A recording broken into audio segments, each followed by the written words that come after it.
Bahkan saudara, psikologi itu kan bisa mempelajari gimana caranya sudah benar-benar salah pun, tetapi dari mimik muka tidak kelihatan salah.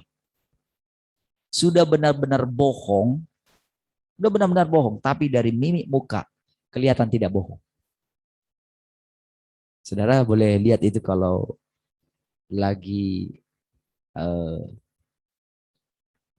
anggota DPR meminta pertanggungjawaban jawab dari eh, BUMN misalnya. Saudara bisa lihat gitu. Itu benar-benar itu pekerjaan yang sangat membosankan bagi anggota dewan itu. Karena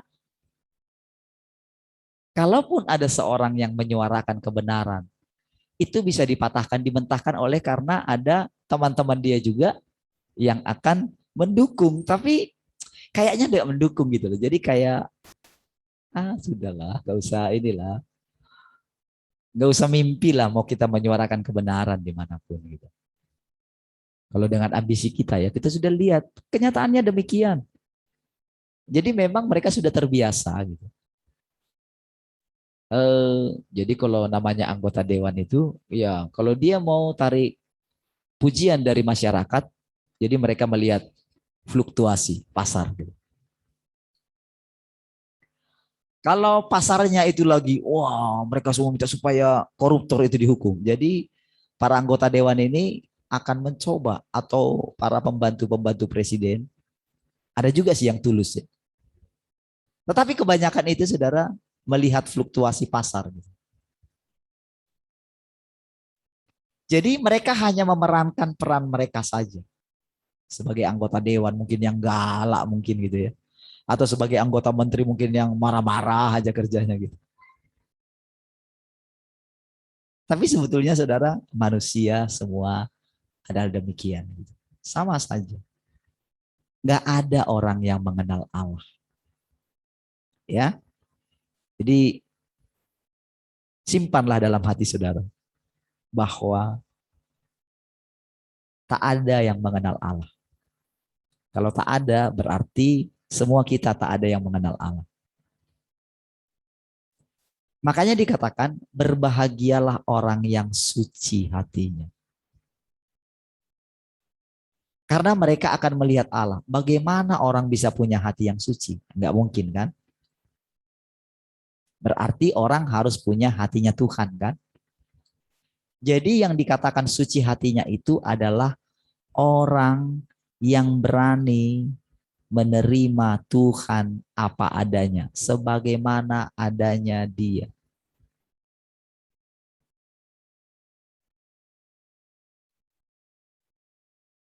Saudara, selama seseorang itu masih tetap pegang ambisinya, sekalipun itu ambisi positif, ingin mengenal Tuhan, akan dipukul habis-habisan oleh Tuhan.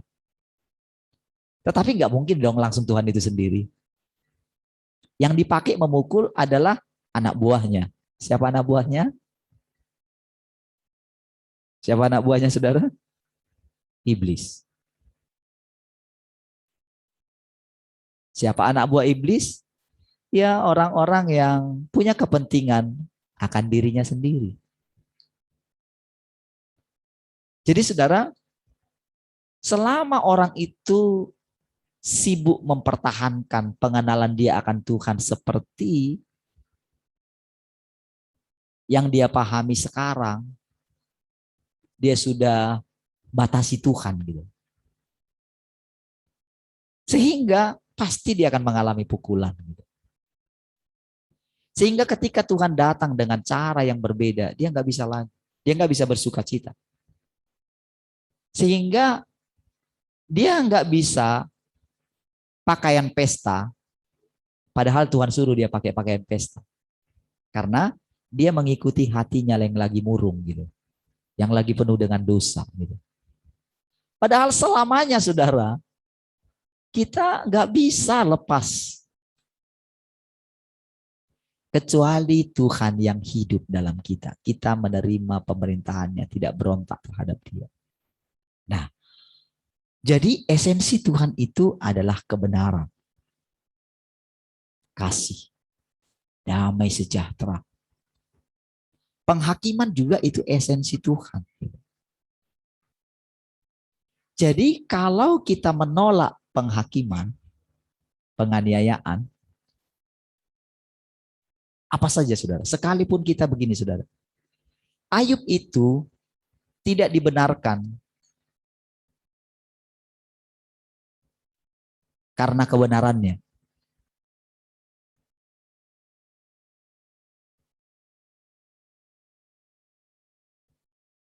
Dan dia tidak diuji masalah kebenaran dia.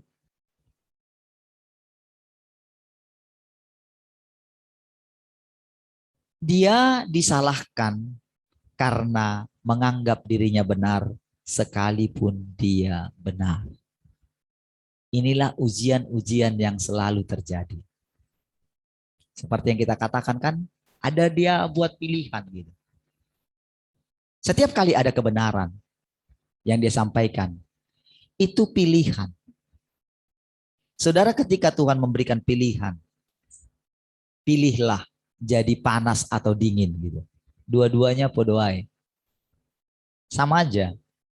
Tapi yang lebih parah itu adalah di abu-abu. Tidak dingin, tidak panas. Sama dengan kalau dia katakan pilihlah jahat atau baik gitu. Dua-duanya pasti akan mengalami penghakiman. Kalau kita pilih jadi baik, jadi kudus, maka kita akan tersiksa melihat orang yang tidak kudus. Itulah penganiayaan bagi kita. Itulah penganiayaan bagi orang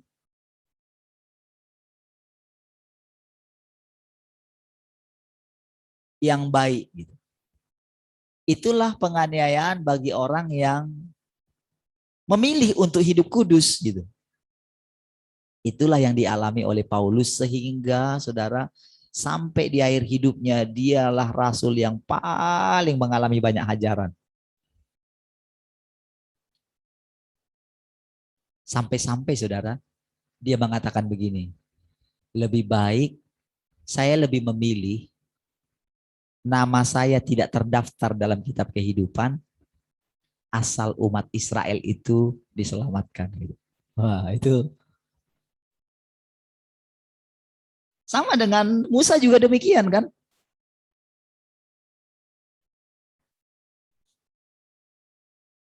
Padahal Tuhan bilang sama dia, dia adalah manusia yang paling lembut sedunia. Ketika Miriam dan Harun mengata-ngatai dia, nggak marah dia. Makanya dia paling lembut gitu loh. Tetapi saudara, satu kali saja dia salah gitu. Jadi ceritanya saudara, kalau disimpulkan, hanya satu kali saja Musa salah. Ya, gitu. Kira-kira begitu, ini kesimpulan Tuhan. Gitu. Tapi aneh saudara, satu kesalahan tidak bisa masuk tanah perjanjian. Walaupun dia memohon-mohon gitu. Tolonglah. Hari ini, jadi sebelum sampai deadline-nya gitu ya. Sebelum deadline-nya dia dibawa pulang gitu. Karena kan kematian bagi dia kan masih misteri ya. Hari ini dia datang untuk memohon. Mohonlah. Besok dia datang lagi. Besoknya dia datang lagi. Dia pikir dia masih bisa taklukkan Tuhan gitu. Dengan pengenalan dia akan Tuhan. Oh, Tuhan itu kan baik kan. Dipuji-puji dia lah gitu. Oh, dia baik untuk selama-lamanya, kasih dan setianya, dipuji-puji dia terus gitu. Dia pikir dia bisa mengubah hati Tuhan dalam hal itu. Nggak bisa. Karena itu sudah menyangkut esensinya Tuhan. Ya. Itulah yang membuat perbedaan kita dengan Tuhan. Jadi saudara, sampai kita di posisi anak,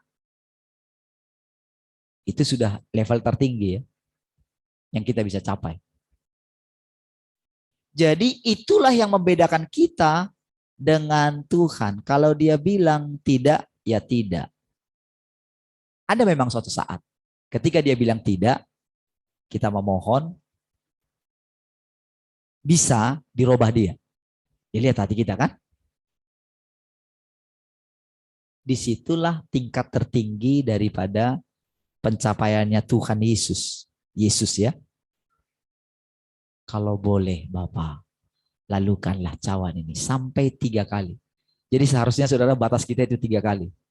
Jadi kalau saya itu ketika masalah kekhawatiran itu berkali-kali, sampai Tuhan bilang sampai kapan kamu terus begini. Saudara, firman kalau saya tidak lolos di situ, maka firman itu akan datang terus. Nggak bisa naik level gitu. Itu saja yang saya dengarkan. Sampai kapan kamu terus begini? Sampai kapan kamu terus begini? Nggak lolos-lolos tuh saudara. Bahkan ketika dia mengatakan dia sudah datang dan benar-benar berinkarnasi. Di dalam siapa yang kita mau ketahui dia berinkarnasi? Di dalam orang lain saudara, nggak mungkin saudara.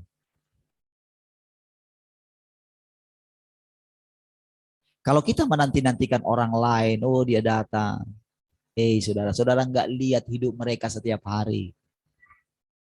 Yang lihat hidup saudara setiap hari siapa? Siapa? Siapa yang lihat hidup saudara setiap hari? Siapa? Siapa? Ya, kita sendiri. Ya kan? Bukan orang lain. Yang tahu apa yang kita pikirkan selain Tuhan siapa? Kita kan?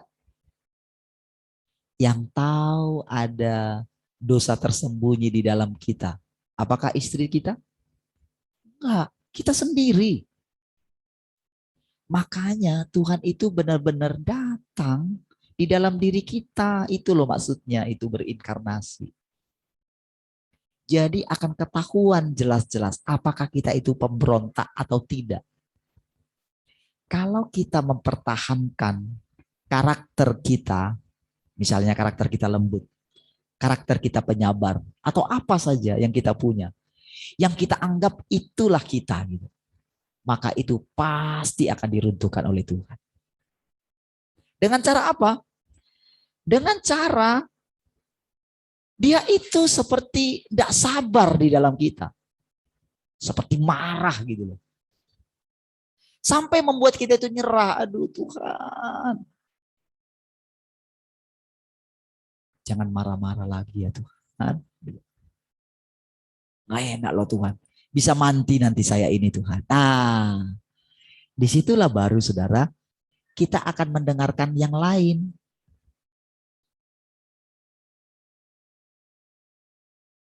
Disitulah baru dia nanti berganti dengan yang lain, dengan lembut sifatnya. Jadi saudara, orang hanya, jadi ketika diumumkan Alkitab itu menjadi firman Tuhan, maka praktis semua yang dikatakan di dalam Alkitab itu jadi firman Tuhan. Hanya dengan perkataan itu bayangin. Sehingga orang tidak mengenal pemilik firman Tuhan itu sendiri.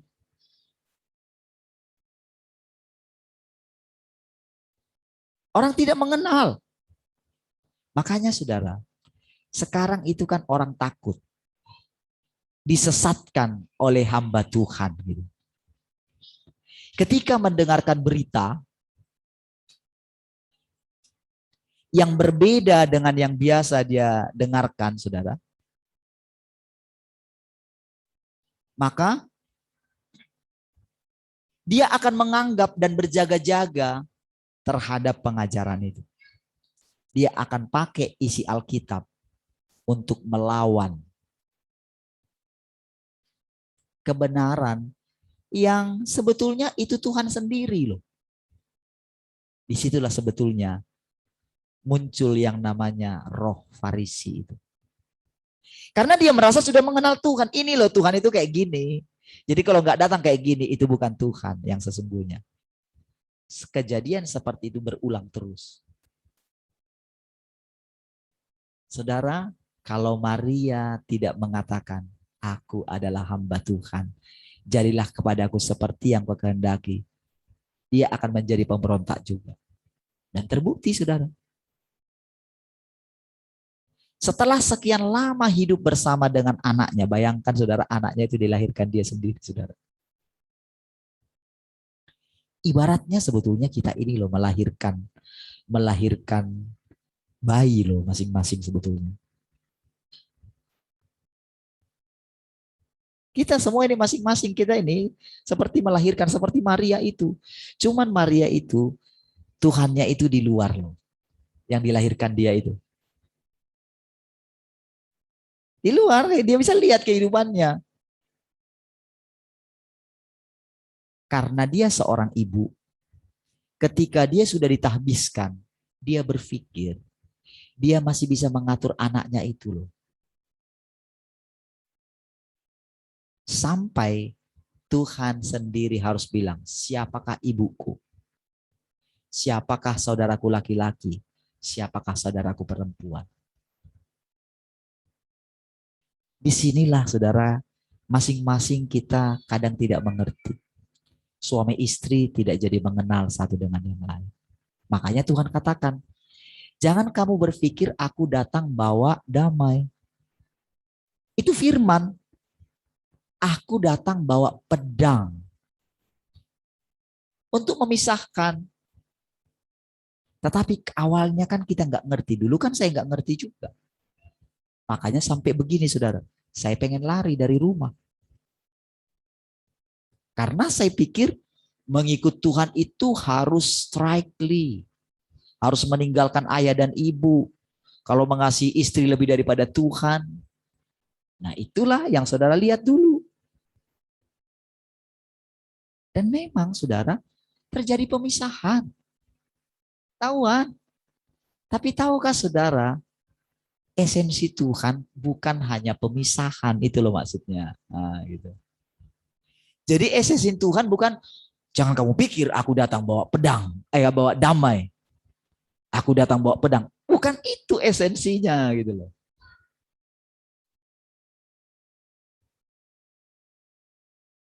Jadi semua yang dikerjakan dalam hidup kita. Jadi misalnya begini, ketika dia bilang, cukupkan dirimu dengan apa yang ada padamu.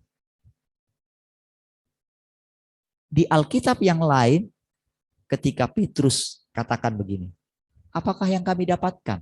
Kami sudah meninggalkan segala sesuatu. Jadi tepat seperti ketika orang kaya itu pulang dengan sedihnya, kan Tuhan bilang sama dia, sama si pemuda kaya itu, sama murid-muridnya, alangkah susahnya orang kaya, orang yang beruang, masuk ke dalam kerajaan sorga. Wah, mereka gempar loh saudara.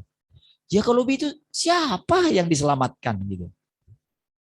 Karena memang pada waktu itu saudara, bangsa Israel itu saudara, pandangan mereka itu hanya kepada benda materi. Karena kan dicatat dalam Alkitab, maka menaburlah Ishak, maka dia makin kaya, bertambah kaya, makin lama kian kaya. Itu kan firman Tuhan. Sementara Tuhan datang, mana yang lebih penting? Hidup atau pakaian atau makanan? Dapatkah orang menambah sehasta saja dari hidupnya? Kan nggak bisa katanya. Berarti kalau kamu mempunyai hidup, itu lebih bernilai dari apapun yang kamu miliki katanya. Nah, lalu saudara, lahirlah saudara, satu generasi yang memandang Tuhan itu sebagai Tuhan, ya sudahlah, cukupkanlah dirimu dengan apa adanya. Oke? Tahukah setelah itu saudara, lahir lagi yang namanya satu zaman di mana terjadi yang namanya kemakmuran gitu. Sampai orang mengenal yang namanya Injil kemakmuran gitu. Oke? Wah, itu orang terjadi saudara secara yang luar biasa. Orang-orang bisnismen saudara, para pengusaha-pengusaha yang bangkrut dimenangkan oleh Tuhan. Dimenangkan ya. Bawa semua, dijala gitu loh.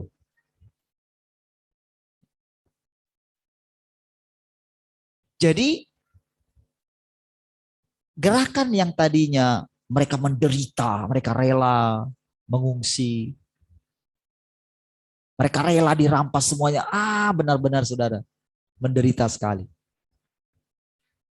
Kadang-kadang jemaatnya tinggal 3, tinggal 4, mereka pertahankan gitu. Karena mereka terus mengkhotbahkan tentang penderitaan.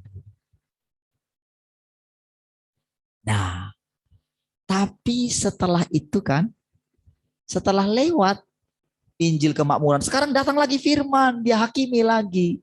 Itulah jemaat Laodikia, disuruh jual gitu. Sehingga lahir juga orang-orang yang pengen meninggalkan dunia ini. Selalu seperti itu saudara polanya. Dia selalu terpisah dengan Tuhan saudara. Saudara, kalau kita itu biasa pegang uang dikit, ya,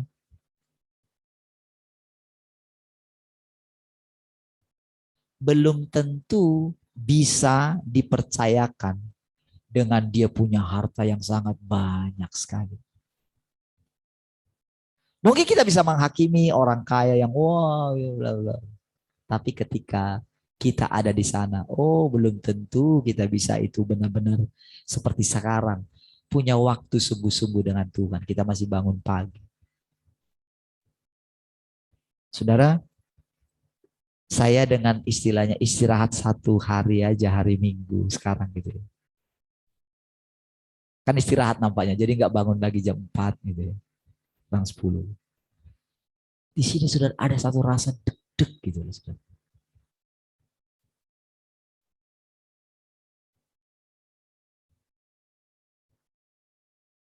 Jadi tepat bangun juga sih, bangun tadi bangun juga 4:30 ya. Tapi saudara tidak seperti biasanya ketika bangun jam 4 kurang. Gitu. Jadi ketika biasa menantikan Tuhan gitu. Di sini sudah ada satu rasa gini, aduh,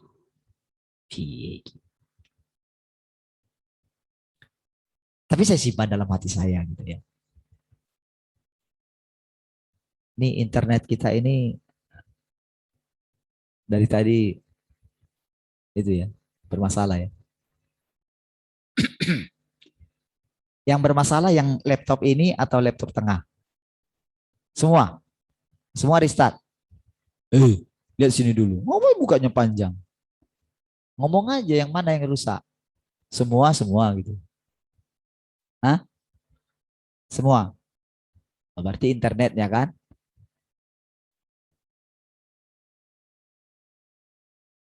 Marvel kok kayak gitu ya? Memang bisa kayak gitu ya? Ya bes, coba lihat di situ gimana.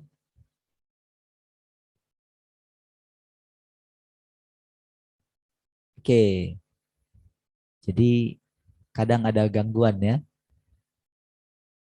Jadi kalau yang di Batam gitu bisa datang aja ibadah gitu. Kalau yang di luar kota sih ya kadang-kadang kita mesti ini loh. Mesti gimana ya? Tuhan sudah bilang gitu ya. Kadang-kadang memang harus ada harga yang dibayar ya.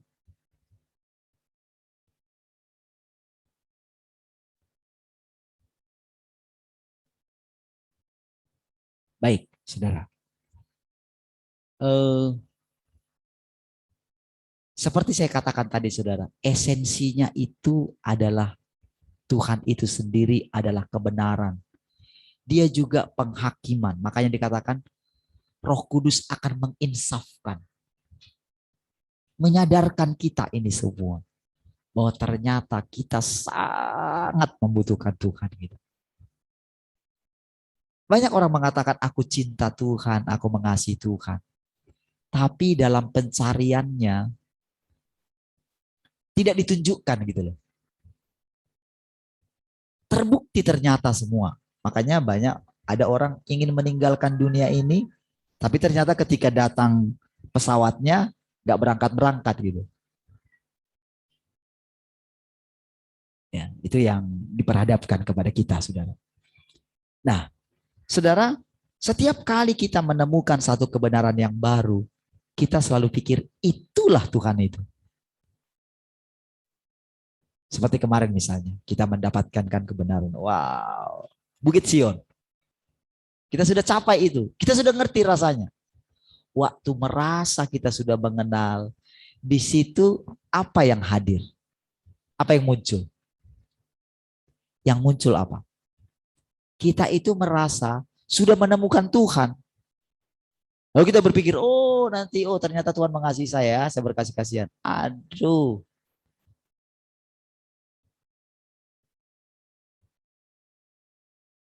langsung rasa hambar untuk menghampiri Tuhan itu muncul, saudara. Cek bangun paginya, cek lihat gitu. Hatimu ada di mana? Itu proses setiap hari. Disitulah dia hidup di dalam kita.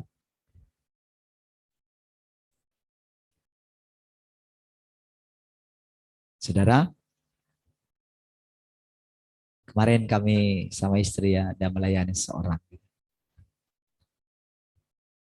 Saudara, orang ini sebetulnya kalau dilihat dari masalahnya nggak berat-berat amat. Tapi tahu nggak, lukanya itu ngeri sekali, saudara. Jadi orang tuanya sudah menceritakan semua tentang kisahnya. Aduh, kalau kami nak masih kayak gini. Belum ada apa-apanya lah dibandingkan yang mama alami. Oh, firman yang disampaikan. Sampai, kamu gimana sih? Membodoh sekali kayak gitu. Ngapain sih? Masa hanya karena ya manusia seperti itu. Masa kan kamu jadi nggak punya semangat hidup? Tuhan, apakah orang itu lebih penting bagimu daripada Tuhan? Sudah banyak memberikan nasihat bagi dia, gitu. Tapi nggak bisa mengeluarkan sakit hati yang ada di sini. Padahal tidak sulit amat loh. Kalau lihat-lihat memang nggak sulit, saudara.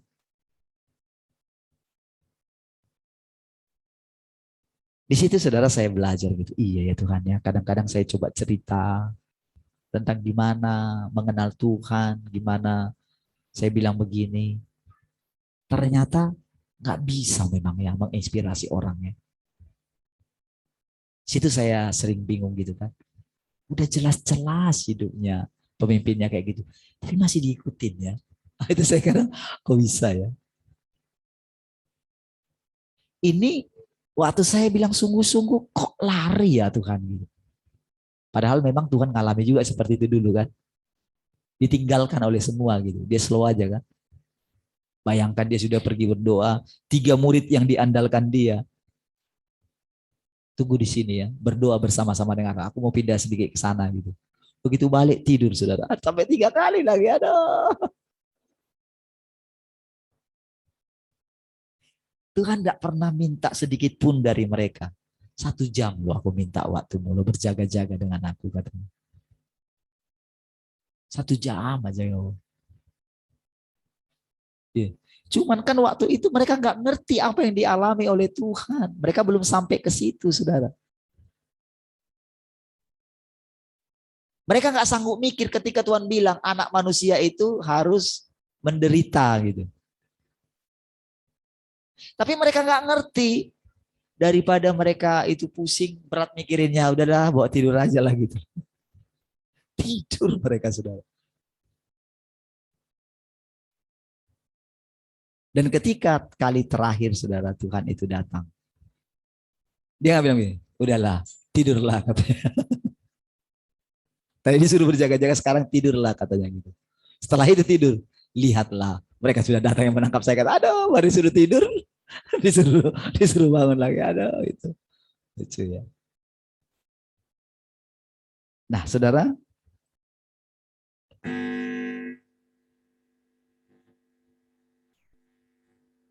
matikan kipasnya atau mana yang salah? Di sampingmu lokasi yang hidup. Hidupkan itunya. Yang masalah di situ.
Cek satu.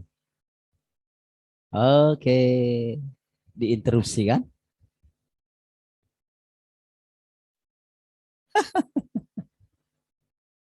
Oke, slow aja.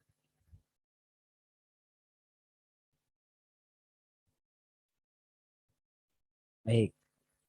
Oke, kita lanjut ya. Lanjut. Ayo tenang semua dengerin. Makanya yang lain, walau anak-anak gimana gitu, fokus lo dengerin. Hati kita ada di mana? Jangan merasa sudah kenal Tuhan lo. Sombong namanya.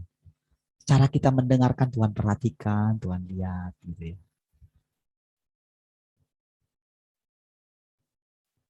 Baik. Lihat ya. Nah, saudara, ketika Tuhan berfirman itu, sekarang ini ceritanya begini. Yang seperti ini belum pernah kita alami. Bayangkan kita mendengarkan Tuhan yang ada di dalam kita. Selama ini kita menganggap Tuhan di luar. Tuhan di atas. Tuhan di atas itu nggak bisa melihat kita semua. Nggak bisa. Kita bisa bohong. Kita bisa bilang sama Tuhan, ku cinta kau dan angkat suara. Tahu nggak? Di situ bisa kita memuji suara kita. Kita bisa karena kita mengingini, karena kita suka akan nada yang seperti itu. Dalam penyembahan juga demikian. Jadi bukan itu inti mengasihi Tuhan, bukan. Lebih tepatnya saudara, kita itu sedang mengasihi diri kita sendiri sebetulnya. Lebih tepatnya begitu.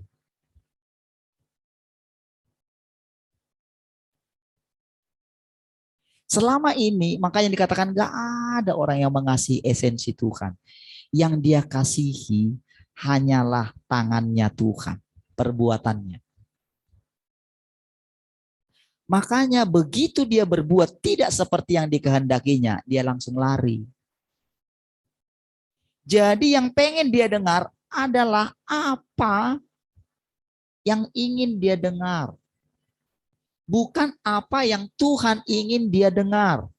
Jadi ketika Tuhan berfirman sesuatu yang tidak disukainya, maka itu nggak didengarkan. Jadi ketika kami bicara, saya cuman kasih begini, saudara. Ketika dia sudah cerita semuanya gitu, itu kan mamanya ada di situ. Itu mamanya ini kayaknya memang sudah melewati penderitaan yang panjang, sudah seorang yang takut akan Tuhan juga, seorang yang ini juga gitu. Itu kadang dipotong pembicaraan saya gitu. Saya ya dengerin aja. Dia menimpali terus gitu. Iya Pak, saya sudah bilang begini begini. Kadang mau bilang dalam hati juga sih. Terus kenapa kamu bawa ke sini?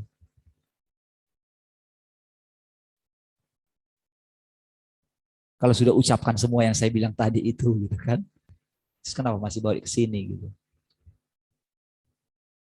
Jadi saudara, firman Tuhan walaupun persis sama seperti yang mau disampaikan. Tetapi kalau bukan Tuhan yang bicara, tak ada hasilnya. Walaupun persis sama. Masalahnya sekarang, kita sulit mempersilahkan dia itu bicara. Karena selalu anggapan kita begini, apa nanti yang anggapan orang? Masa aku Tuhan? Di situ saja saudara kita sudah sombong. Firman-Nya saja bilang begini, bukankah bagiku tidak ada yang mustahil? Kita selalu menolak Tuhan. Bahkan diri ini sendiri. Makanya itu yang saya bilang sudah berkali-kali firman itu datang. Jadi bayangkan Dalam 250 hari saya bergumul tentang apa, saudara? Sampai itu rasanya nggak tidur awal-awal itu. Dia tahu, saudara.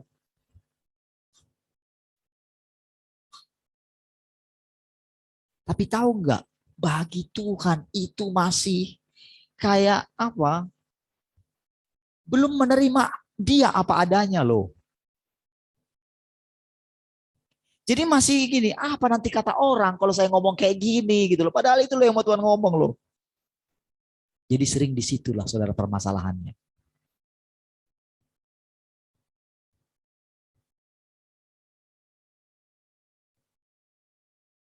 Sampai kan seringnya kan begini. Besok mau ngomong apa ya? Kayaknya dia harus itu permisi dulu kepada otak saya. Jadi nanti gini loh. Jadi sering saya harus buka Alkitab gitu. Tapi saudara, bagi Tuhan itu masih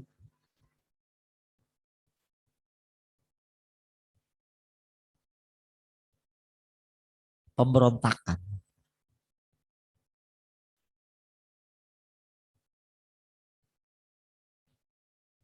Sampai saudara ketika namanya ngomongin orang gitu ya, lihat orang. Itu masih Tuhan lihat, Tuhan tunjukin kepada saya. Bukan, itu salah. Nggak bisa seperti itu. Tapi tahu nggak di sisi lain? Setelah itu dia bilang, itu aku. Jadi kalau kita, itu yang salah gitu loh maksudnya. Ketika muncul kita itulah yang salah gitu loh. Nah disitulah kita berjaga-jaga dan berdoa. Itu loh maksudnya duduk di kaki Tuhan itu. Jadi setiap hari dalam pekerjaan kita, saudara, setiap hari dikatakan, tadi atau kemarin dia bilang gini, pikirkan perkara yang di atas gitu. Jadi kalau dalam hal ini saudara ada dia itu diam-diam mengajarin kita. Ya, itu diam-diam. Jadi ketika dia sudah makin besar yang di dalam kita. Kalau tadi itu kan Yesusnya kan tadi di luar ya, yang dilahirkan oleh Maria. Tetapi yang kita lahirkan itu di sini. Ya karena kita percaya, kita terima kan, lahirlah dia kan.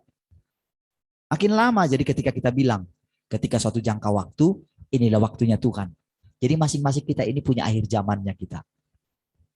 Punya waktu Tuhan masing-masing. Jadi saya nggak bisa paksakan kepada diri saudara. Tetapi begitu saudara mendengarnya, itu pun Tuhan tahu. Tingkat mana saudara Tuhan tahu. Jadi dia kan nggak akan paksakan seperti yang dia paksakan kepada saya. Tidak akan, percayalah.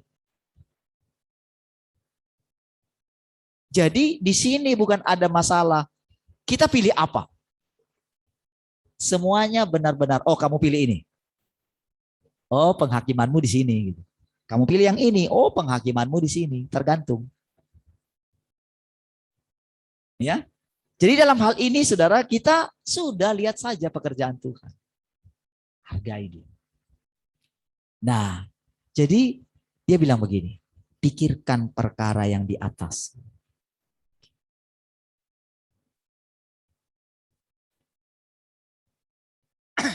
Perkara yang di atas itu apakah maksudnya? Memikirkan perkara yang di atas itu adalah kita memikirkan dia, jadi posisi kita itu ada di atas gitu, bukan di bawah. Kalau kita di bawah, kita nggak bakalan bisa mengenal Allah. Tapi kalau kita di atas, barulah kita sejajar, barulah dia boleh berbicara kepada kita dengan bahasanya dia. Jadi dipindahkan duduknya. Tadinya kita duduk di bawah, sekarang dia berhadapan kayak gini. Enggak dengan enggak. Sama seperti waktu kami konseling itu. Tadinya dia duduk kayak gini, saya di situ, istri saya di belakang. Dia duduknya kayak gini. Ini kursinya, dia duduknya kayak gini. Nama ada kayak gini? Jangan. Nggak enak kan duduk kayak gini kan? Gini, gimana duduk kayak gini? Saya bilang, oke duduknya kayak gini. Nah, baru saudara ketika bicara saudara, cara saya cuma bilang begini, tahu nggak? Sebetulnya kamu sendiri yang menjarakan diri kamu. Kamu yang buat penjaranya sendiri. Kan sudah banyak kamu dengarkan firman Tuhan. Nggak kurang kan? Kamu juga kan sudah melayani Tuhan. Gitu.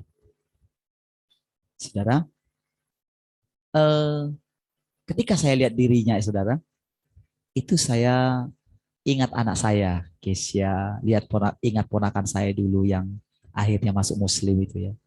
Saya ingat, Tuhan, biar Engkau yang layani orang ini. Jadi, saudara, eh, saya tahu permasalahannya kecil gitu sebetulnya. Tetapi dia pertahankan egonya gitu. Dia nggak mau mendengarkan yang lain. Jadi dia bisa bilang, aku mengasihi Engkau Tuhan.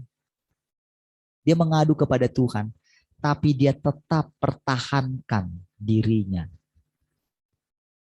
Oke, begini, saya kasih saran sama kamu ya, cuman begini aja.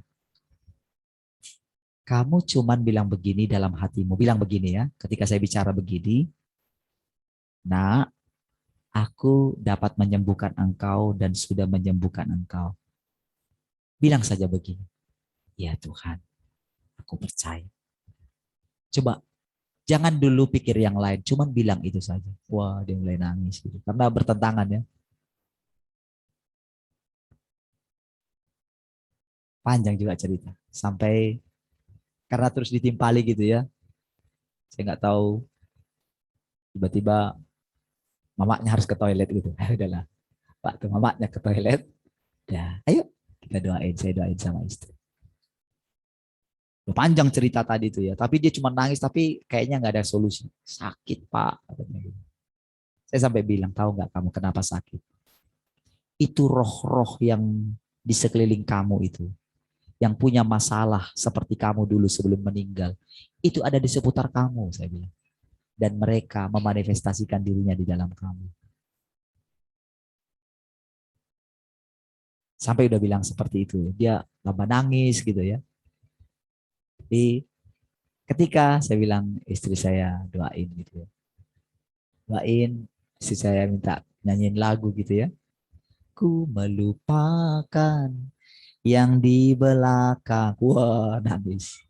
Lomba gitu. Dia tahu semua nyanyi yang kita nyanyiin gitu ya. Dan istri saya doain.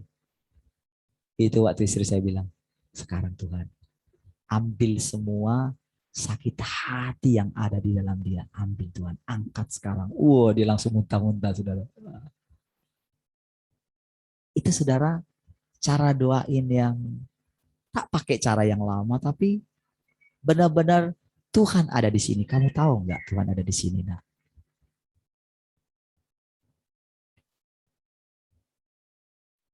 dengan cara yang sangat sederhana itu, saudara, hanya mendengarkan gitu ya. Dan saya boleh lihat bagaimana dia pulang dengan kelegaan.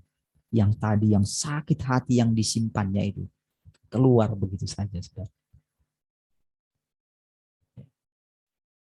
Nah, saudara, kalau mungkin di masa yang kemarin dia datang untuk saya layani, mungkin nggak bisa. Akan kebentur. Kenapa kebentur? Pastikan pemisahan. Karena kemarin kan nggak ada ini lagi, sudah apa namanya, nggak mau lagi mendoakan orang karena hasilnya nggak ada. Tapi begitu dilembutkan hatinya, hati hati kita oleh Tuhan, kita lewat satu masa. Sekarang dia ganti firman-Nya. Tahu nggak firman-Nya sekarang yang datang kepada kita apa? Kamu bilang 4 bulan lagi musim menuai. Tapi lihatlah, ladang sudah menguning. Jadi dia sedang persiapkan kita. Ini rumah Tuhan. Rumahku harus penuh. Itu firman-Nya yang datang kepada kita sekarang. Kalau di waktu yang kemarin, saudara, di waktu yang kemarin rasanya, wah, rasanya kita sedikit aja. Bahkan saya sampai begini, sudah sendiri aja. Itu beneran loh saya bilang. Tapi berikutnya saudara, dari hari ke hari saudara kita mendengarkan firman Tuhan. Kita diajar. Tahu nggak? Itu di hati saya sekarang sebentar lagi akan keluar lagi pelayanan. Sudah muncul gitu. Dan saya tahu itu Tuhan. Nah, kira-kira seperti itulah Tuhan itu bergerak di dalam kita. Tidak ada yang bisa tahan kita. Tapi di satu sisi, kalau kita lagi disuruh diam, mau gimana pun kita keluar, nggak bisa. Disitulah namanya kita mulai melihat Tuhan bermanifestasi dalam kita. Kalau tadinya rasanya, strike. Tapi sekarang sudah. Pelajaran itu selesai ya. Ganti, lihat. Sekarang begini. Itulah namanya hidup, saudara. Biar sah, saudara, kita baca ayat ya. Hosea pasal yang ke-14.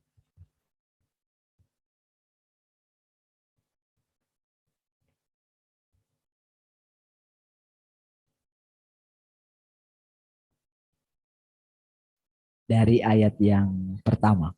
Hosea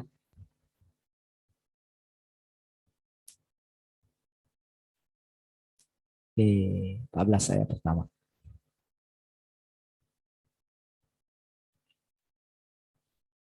Ayo. Baca ya sampai selesai. Ayo. Bertobatlah. Ayo kita baca sama-sama ya. Supaya semua kita ini. Bertobatlah hai Israel kepada Tuhan Allahmu. Sebab engkau telah tergelincir karena kesalahanmu. Bawalah serta. Oh, gambarnya sertamu. Bawalah sertamu kata-kata penyesalan. Dan bertobatlah kepada Tuhan. Katakanlah kepadanya, ampunilah segala kesalahan, sehingga kami mendapat yang baik. Maka kami akan mempersembahkan pengakuan kami. 4. Asyur tidak dapat menyelamatkan kami. Kami tidak mau mengendarai kuda. Dan kami tidak akan berkata lagi, ya Allah kami, kepada buatan tangan kami. Karena engkau menyayangi anak yatim. Tunggu sebentar, saya terangkan sedikit ya. Jadi saudara, dikatakan istilah tentang Asyur dan kuda tadi itu saudara, itu sebetulnya itu berbicara mengenai selama ini kita pikir kita bisa mengenal Tuhan. Kita pikir kita bisa lolos. Kita pikir kita sudah punya standar kekudusan tertentu. Makanya kita itu seolah-olah nggak membutuhkan Tuhan lagi gitu loh. Karena Tuhan sudah selamatkan kita, kita sudah mengenal dosa kita sudah diampuni. Tapi pada kenyataannya saudara ternyata pengalaman membuktikan bahwa kita jauh dari Tuhan. Gitu. Pengalaman membuktikan bahwa ternyata kita itu kalau jujur-jujuran, wah masih terikat dengan banyak dosa tertentu gitu. Jadi ini saudara kalau saudara baca tadi, seperti saya membaca tadi itu, ayo naikkan dari hati kita yang paling dalamnya, semua kita. Jadi ketika saya baca pun ini, saya tetap karena kita ini di hadapan Tuhan. Ya, baik. Aku akan memulihkan mereka dari penyelewengan. Aku akan mengasihi mereka dengan sukarela, sebab murkaku telah surut daripada mereka. Nah, ini dia saudara. Jadi begitu kita itu sudah mulai memberikan hati kita, kita setia datang, minimal sudah ada lah istilah dalam hati kita. Iya ya Tuhan, ternyata aku nggak bisa ya Tuhan. Kita terima saja perkataan itu.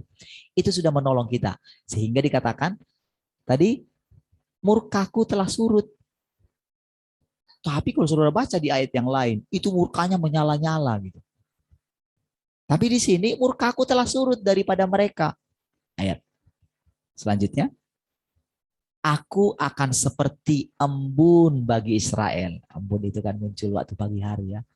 Makanya saudara akan dengarkan tiap pagi perkataan-perkataannya. Itu ngajar kita dengan lembut. Gini loh. Dengerin ya. Mana tadi? Belum selesai loh.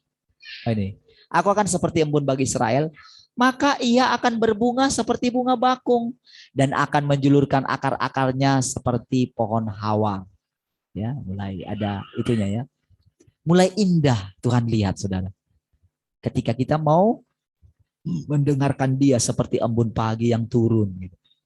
Ayat 6. Ranting-rantingnya akan merambak.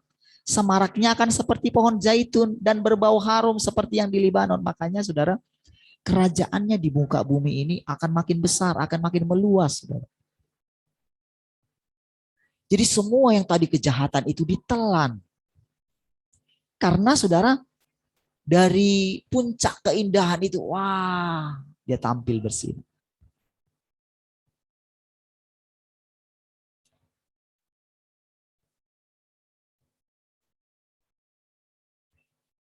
Saudara, tadi saya kemarin ya, ada satu saya lihat. Shh, shh. Oke, perhatiannya ke sini aja, biarin lah. Ya. Jadi di film itu saudara ada anjing dan tuannya. Entah kenapa tiba-tiba tuannya ini, saya nggak tahu entah tuannya, saya karena itu cuplikan aja ya. Dia sangat erat dengan tuannya ini ya. Tapi nggak tahu gimana tiba-tiba dia meninggalkan anjing ini, dia tipu dia anjing ini ya. Karena kemana dia pergi anjing ini ikut gitu. Jadi dilemparkan pas waktu dia mau berangkat ke kota yang lain gitu. Jadi dia ambil bola, dia lemparkan gitu, jauh dia lemparin. Pas waktu si anjing itu kejar, dia buru-buru naik pesawat. Tadi naik pesawat, wah dikejar sama anjing ini, sudah pesawatnya ini sudah dibiarin terus. Dibiarin aja, tutup telinga, dia nggak mau lihat. Dia tahu hatinya sebetulnya ya sangat mengasihi anjing itu. Karena itu anjing dia. Jadi sudah dia sudah naik gitu, wah itu orang-orang lihat gitu ya. Dan sampai dibuatkan kandangnya di situ dekat bandara itu ya. Sampai dia tunggu terus saudara. Anjing itu tunggu bergantian, nanti datang pesawat turun, dia tunggu terus di situ. Dia tunggu tuannya. Lama gitu ya. Sampai ada seorang anak gitu yang sampai dia marahin. Karena anjing ini saudara sampai dia tidur gitu, hujan datang gitu, hujan turun gitu, dia nggak peduli lagi gitu. Dia nungguin terus. Jadi pesawat berganti tiap kali datang. Dia nggak mau beranjak dari situ, saudara. Sampai si anak ini, saudara, yang dia nggak mau supaya nggak mau anjing ini mati gitu ya. Dia sampai datangi ke sana gitu. Sampai dia buka bajunya gitu. Sampai dia tidur bersama dengan anjing ini. Dia tutupkan anjing ini dengan eh, jaketnya itu ya. Dia tutup. Sampai dia tertidur. Dan ketika waktu bangun, saudara, si anjing itu udah segar. Lalu dia menciumi anak laki-laki ini, anak kecil. Wah, dia semangat sekali, ada gairah hidup lagi dalam diri anjing ini. Sampai satu saat datang lagi si tuannya ya. Nah, si tuannya mau dibawa pulang lah ceritanya. Padahal kan dia nggak tahu ceritanya kan. Ketika tuannya itu datang, tadinya saudara sampai mimpi-mimpi anjing ini. Sampai halusinasi gitu ya. Dia lihat tuannya datang, oh dikira ternyata bayangan. Gitu. Sampai begitu datang saudara, si tuannya itu datang di depannya dia.